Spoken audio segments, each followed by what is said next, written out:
Pues buenas tardes, ministro. Un placer tenerle con nosotros. Encantado de estar en este foro económico con vosotros. Para nosotros es un placer. Nada, si le parece, empezamos. Me gustaría preguntarle qué papel juegan ya y deberían jugar en el futuro las grandes empresas agroalimentarias y la industria alimentaria, sobre todo de cara a la sostenibilidad del sistema. Bueno, yo creo que no es un problema de la... Bueno, primero, muchas gracias por la invitación. Encantado de estar aquí, en este foro tan prestigioso, tan interesante y además en un momento, como se dice en inglés, tan timely, ¿no? Tan preciso y tan exacto y tan interesante por muchos temas, ¿no? Sobre su pregunta, el papel no lo hacen solo las grandes empresas, el papel lo hace el conjunto de la cadena alimentaria, que yo creo que tiene no solo una vocación, sino una necesidad de sostenibilidad. Creo que la última mesa redonda justamente trataba de eso y yo creo que este es un sector donde está muy claro desde el principio que hace falta ese elemento de sostenibilidad en el conjunto de la cadena. En el sector primario, en la industria, también en la distribución, con alguna variable que no quiero olvidarme que es fundamental, que es, por ejemplo, la lucha contra el desperdicio alimentario, la reducción de la pérdida de desperdicio alimentario. Simplemente con eso ya tenemos un 20 o un 30% de ganado, es decir, de cosas que se producen y que no utilizamos y que si las utilizamos bien, pues son un factor yo creo que muy positivo. Y después cada eslabón de la cadena tiene sus peculiaridades, ¿no? El sector primario en relación, por supuesto, pues con la conservación no solo del suelo, sino también la buena utilización del agua o la preservación de la biodiversidad, que son elementos fundamentales. La industria, como me preguntaba, pues yo diría que el conjunto, porque, por ejemplo, en España la industria agroalimentaria, un 96% de las empresas son pymes.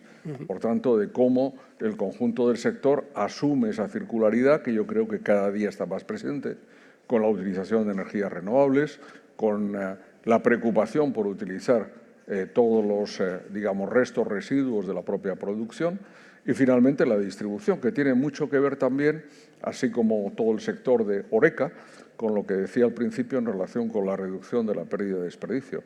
O sea que yo creo que este es un sector que tiene por objetivo, y para mí es un lema el que solo la producción sostenible de alimentos es el único futuro posible, ¿no? No sé si en lo que comenta juega algún papel el contexto internacional en este momento, en el que parece que hay el surgimiento de muchas fuerzas políticas que directamente reniegan de este discurso. Bueno, sí, no sé si son avances que ya son irreversibles o cree que realmente hay un riesgo de que estas políticas cambien. Vale, ahí hay varias partes, ¿no? Primero, el momento, ¿no? Yo siempre digo que este es un sector estratégico del cual muchas veces la opinión pública y a veces también la publicada, es decir, se acuerda pues cuando tenemos el COVID, la pandemia, cuando se inicia la invasión rusa de Ucrania, cuando hay sequía, ahora pues todo el mundo sabe sobre el estrecho de Hormuz y sus consecuencias, pero en realidad es un sector estratégico haya o no haya problemas, ¿no? Aunque tienen automáticamente, y es lo que refleja, yo diría, la gran vulnerabilidad de eso que llamamos seguridad alimentaria, ¿no? Pensemos una cosa, seguridad alimentaria para nosotros es que suba el índice de precios al consumo de la alimentación un 0,2, un 0,3. En Sudán es vivir o morir. Es decir, que de este momento hay que tener una visión un poco más amplia. Soy el ministro de España, pero también tengo una visión como gobierno, la tenemos mucho más amplia en este sentido y hay que preocuparse por los demás, ¿no? Y yo creo que, por ejemplo, uno de los riesgos de los que no estamos hablando, es verdad que el factor migratorio está más limitado por las características de Irán, creo que han dejado el país unas 45.000 personas, no es el flujo migratorio forzado que se produjo con ocasión de la guerra en Siria, pero en cambio el alimentario está ahí. Yo estoy muy preocupado por ello. Pensemos, 49% de la urea pasa por el estrecho de Hormuz, 30% del amoníaco. La disminución del uso de fertilizantes puede hacernos subir los precios al consumo, digamos, en el mundo occidental y particularmente en la Unión Europea y en España. Pero es que hay mucha gente que no va a ser un problema de de precios, va a ser un problema de tener o no tener. Y yo creo que eso hay que tenerlo muy claro desde todos los puntos de vista. Y después viene ese debate que algunos llaman cultural. A mí no me gustan las batallas culturales, a mí me gustan las batallas políticas. Ya hablemos claro, sobre alternativas y sobre realidades. Y es verdad que han escogido, porque es así, han escogido el mundo rural, el mundo agrario, como terreno de batalla, de una batalla que no tiene que ver con agricultores, ganaderos, pescadores. Yo hablo con ellos, me entiendo perfectamente, a veces estamos de acuerdo, a veces no. El campo no es ni de derechas, ni de centro, ni de izquierdas. Hay gente que vota a todos los partidos. Después es verdad que puede haber orientaciones pues, más conservadoras o menos, pero de esa batalla que tenemos entre derecha extrema y extrema derecha en nuestro país, pues está conduciendo, por ejemplo, ahora Vox, es un secreto a voces, está pidiendo las consejerías de Agricultura, por ejemplo, en Extremadura, ¿no? Y a mí me parece lamentable, lamentable, porque cuando llega la realidad, y la realidad ha ocurrido hace unos minutos con el voto del Real Decreto Ley, la convalidación del que aprobamos el pasado viernes, yo lo advertí ayer en el Congreso de los Diputados, le pregunté al Partido Popular, nosotros hemos cumplido como Gobierno, hemos aprobado 877 millones de ayuda a agricultores, ganaderos y pescadores, de gasóleo, pero también fertilizantes, créditos. Y ahora resulta que Vox vota en contra y que se abstiene el Partido Popular, es decir, no apoya a quienes teóricamente se hieran la boca, ¿verdad?, de defender, ¿no? Si le parece, avanzamos un poquito, después podemos hablar más concretamente de las medidas aprobadas. Hablaba usted de que gran parte del sector lo ocupan pequeñas y medianas empresas y quería preguntarle por esos pequeños agricultores y ganadores que muchas veces denuncian o se quejan de la falta de rentabilidad de sus producciones, etcétera, ¿no? Recientemente también ha habido problemas, de nuevo volvemos al contexto internacional, ha habido protestas por los aranceles de Trump, también por los acuerdos con Mercosur. No sé, ¿qué les diría a esos pequeños y medianos productores respecto a la rentabilidad? ¿Cómo se puede garantizar? Y respecto a estos acuerdos que le preguntaba, tanto lo de Mercosur como los acuerdos con Estados Unidos. Bueno, son varias preguntas en una, ¿no? Por una parte, he mencionado el 96%, me refería a la industria agroalimentaria, es decir, al segundo elemento, la transformación. ¿Qué es lo que hay en el campo español, en el sector primario? Pues tenemos una gran diversidad de velocidades, ¿no? Tenemos, según Eurostat, no lo digo yo, lo dice Eurostat, la primera renta agraria de la Unión Europea, inclusive superior a la de Francia, a la que hemos ganado claramente por competitividad en los últimos años. ¿Y qué es lo que tenemos? Bueno, pues tenemos tres segmentos, ¿no? Un primer segmento, empezando por arriba, tremendamente profesional, moderno, competitivo, a veces con personas físicas, pero la mayor parte con personas jurídicas, SAs, SLs, que son además quienes más exportan al exterior y que es un sector, yo diría que perfectamente que compite y está presente en los mercados europeos y extraeuropeos. Después tenemos la inmensa clase media, ¿no?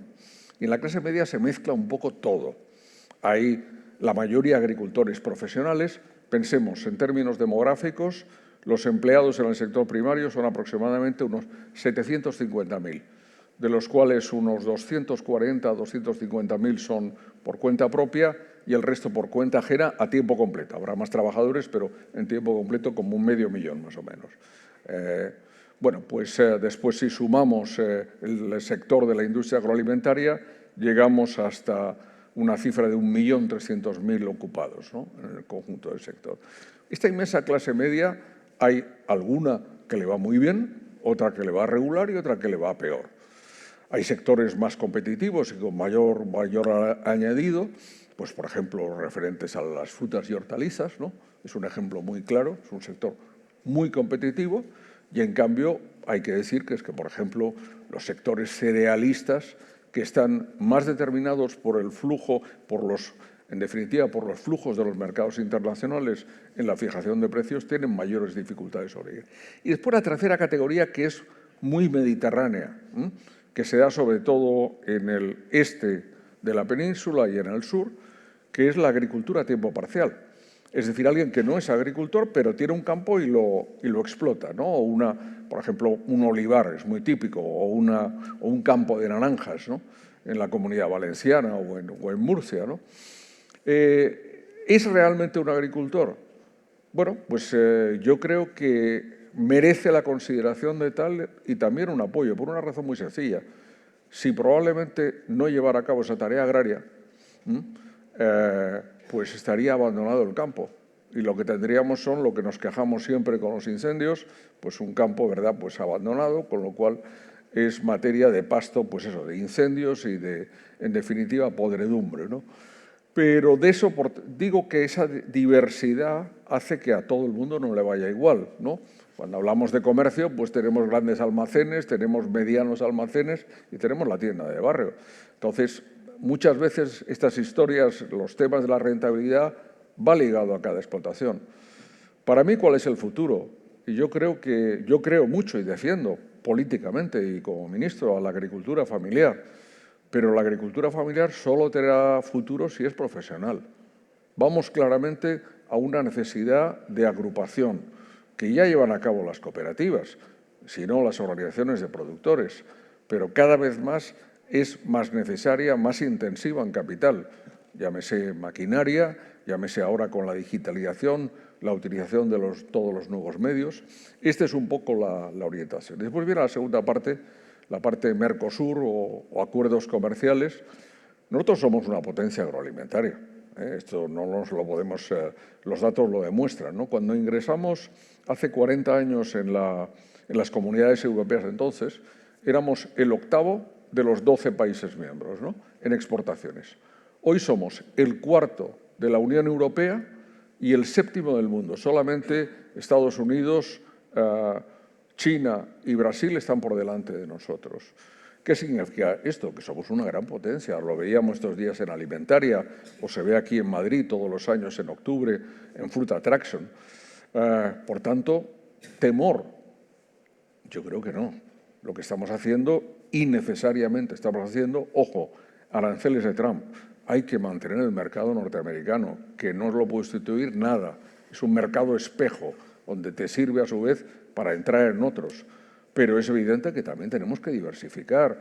El acuerdo Mercosur, el de India, el de Indonesia, el que se acaba de firmar con Australia, el que se firmará dentro de unas semanas, el global con México renovado, son oportunidades. ¿Hay margen para mantener ese mercado estadounidense con esas amenazas de aranceles?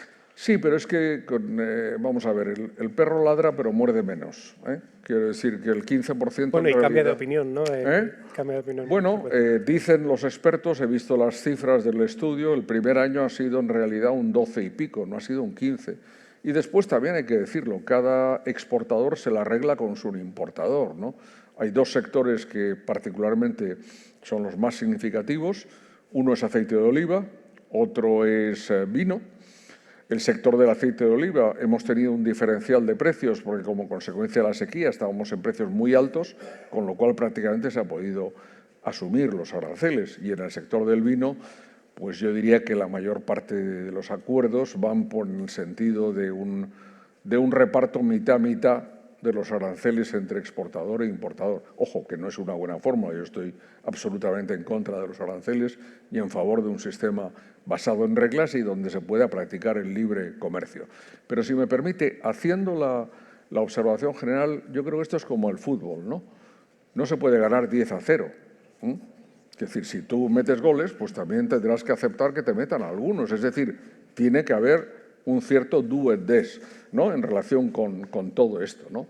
¿Qué significa esto? Pues significa, en términos prácticos, que existen contingentes, que existen cláusulas de salvaguardia, que son elementos de protección, y después que tenemos posibilidades de exportación, como vemos, por la rebaja o desaparición de aranceles. Si quiere, ahora tiene la oportunidad de hablarme de las medidas que se han aprobado hace apenas unos minutos, unas horas en el Congreso. Le quería preguntar, con todo esto, con todo este escenario que hemos hablado, sí que existe una preocupación en los consumidores. Sin duda. Respecto a los precios de los alimentos. Entonces, no sé, las medidas aprobadas por el Gobierno, ¿de qué manera cree que pueden ayudar tanto al sector como a los consumidores? Bueno, y cómo se puede garantizar que por un lado el sector siga ganando dinero y por otro los consumidores tengan acceso a los alimentos y además productos del sector primario con todas las garantías y de una manera más o menos asequible? Sí, bueno, es muy sencillo de denunciar y muy difícil de hacer, ¿eh? En cualquier sector producir es difícil, pero en el sector primario, por ejemplo, la influencia de la meteorología, lo vemos con la sequía, evidentemente, y con las altas temperaturas, lo hemos visto con el tren de borrascas en Andalucía y en Extremadura a principio de este año, es muy grande, ¿no? Por tanto, ya tenemos ahí una alteración natural. Después, los insumos, los mercados, por ejemplo, el factor del gasóleo o el factor relativo a los fertilizantes, y ahí es donde hemos querido actuar. ¿Cuál es la filosofía de las medidas adoptadas el pasado viernes, particularmente en el ámbito agroalimentario? Compensar el incremento de costos. ¿Significa que valen para siempre? No. Y es una cosa que tanto el ministro de Economía y Comercio como yo mismo compartimos en muchas ocasiones. Estas son las respuestas a fecha de ahora. Vamos a ver cómo evolucionan las cosas, ¿no? De todas formas, si se examinan los gráficos después de la invasión rusa de Ucrania, se produjo un pic muy alto de precios inmediatamente. En este caso no ha sido así y además con todas las subidas y bajadas que hemos visto en los últimos días, por ejemplo, en relación con el petróleo. ¿Cree que porque no está claro cuánto va a durar? No, es que yo creo que este es uno de los grandes elementos. No está claro de cuánto va a durar y tampoco está muy claro hacia dónde vamos. Yo creo que hay un elemento de incertidumbre y de riesgo muy alto, mucho más alto de lo que mucha gente piensa. Yo creo que los gobiernos, y nosotros, el Gobierno de España, estamos obligados a dos cosas, ¿no? Frente a la inseguridad, protección, y frente a la incertidumbre, dar rumbo a incertidumbre en la medida en que ello sea posible, que son las dos cosas que estamos haciendo desde el Gobierno. Y este paquete de medidas significa efectivamente que frente a la inseguridad derivada del incremento de los precios, intentamos compensarlos para que el reflejo final en el consumidor sea el más bajo posible, ¿no? Vamos a ver, la seguridad alimentaria es tener en cantidad, calidad y a un precio razonable alimentos a disposición de los ciudadanos y de las familias. Es facilísimo de denunciar. Hacerlo es dificilísimo. Y vemos cómo la cadena alimentaria es tremendamente sensible como cadena productiva a cualquier factor aleatorio que modifique su situación, ¿no? Quería preguntarle por una cuestión que interesa especialmente a los compañeros de Economía. PP y Vox votaron recientemente en contra de la ampliación de la ICA, de la Agencia de Información de Control Alimentario, que es precisamente la que se encarga, ¿no?, de vigilar que se cumpla la ley de cadena alimentaria, etcétera. No sé si ya dan por perdido ese refuerzo, si creen que todavía hay posibilidades de... Bueno, yo no doy por perdido nada, que sí, es una cuestión de un principio. Es mi lema, nunca te rindas. Yo nunca me rindo. Quiero decir, y además yo siempre he dicho que hay que tener paciencia, ¿no? También en política. Job era un socialdemócrata y tenía mucha paciencia. Yo creo que hay que tener mucha paciencia y mucha perseverancia, que es lo que desde luego tiene el presidente y tenemos en este gobierno como ADN. No, lo conseguiremos. No, bueno, ellos dos no hubieran conseguido que no se votara a favor, o sea, que no se pudiera crear. También Junts echó una mano, ¿eh? Es verdad que hoy lo ha hecho con el decreto ley. Yo ayer tuve una pregunta de Junts y fui muy suave al respecto, pero también les recordaban que habían conseguido mejorar y tal, pero en cambio aquí es un ejemplo que está claro. La ley de cadena alimentaria no es en absoluto un instrumento que lo solucione todo, pero sí que es una ley moderna que ha contribuido, y la Comisión Europea se ha inspirado en la ley española, en hacer que primero, que la formación de precios sea más transparente, lo cual es importante. Segundo, que los eslabones más débiles tengan apoyo, en particular el sector primario, ¿no? Agricultores, ganaderos y pescadores. Y después muchos más aspectos en el equilibrio, que yo creo que son muy importantes. Aquí se trata de que todo el mundo gane decentemente su vida, tenga beneficios empresariales, pero no a costa de los otros.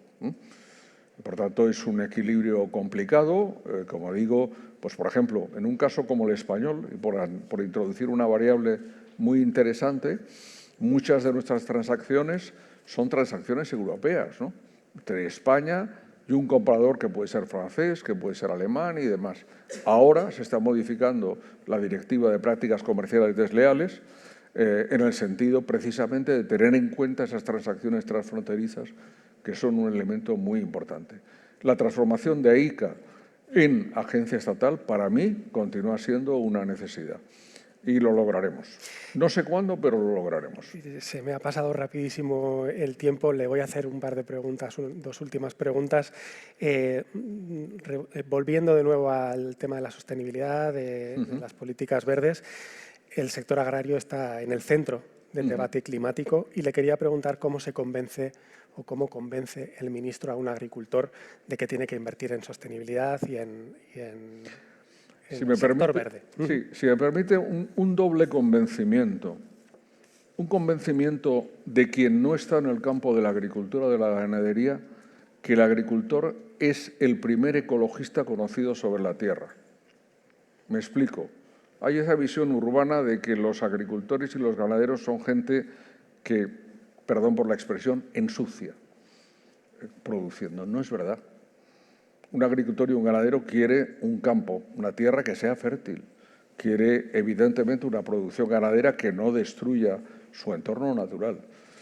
Pero yo diría que el primer elemento, ¿sabe cuál es? La rentabilidad. Solo es sostenible aquello que es rentable. Y a partir de ahí, por supuesto, pues le hemos aplicado, por ejemplo, somos el país de los ecoregímenes de la PAC en este periodo 23-27. Hemos conseguido que 3 de cada 4 declarantes de la PAC adopten un ecorégimen. Me refiero, pues, por ejemplo, pues, a la agricultura de conservación, a la superficie, a la cobertura verde o cualquier otro elemento similar, ¿no? Y tenemos 3 de cada 4 y 90% del territorio declarado, de la superficie declarada en PAC. Después, las energías renovables están prácticamente integradas ya en el sector, especialmente en relación con el regadío, ¿no? Es decir, la utilización de las eólicas o particularmente de las solares.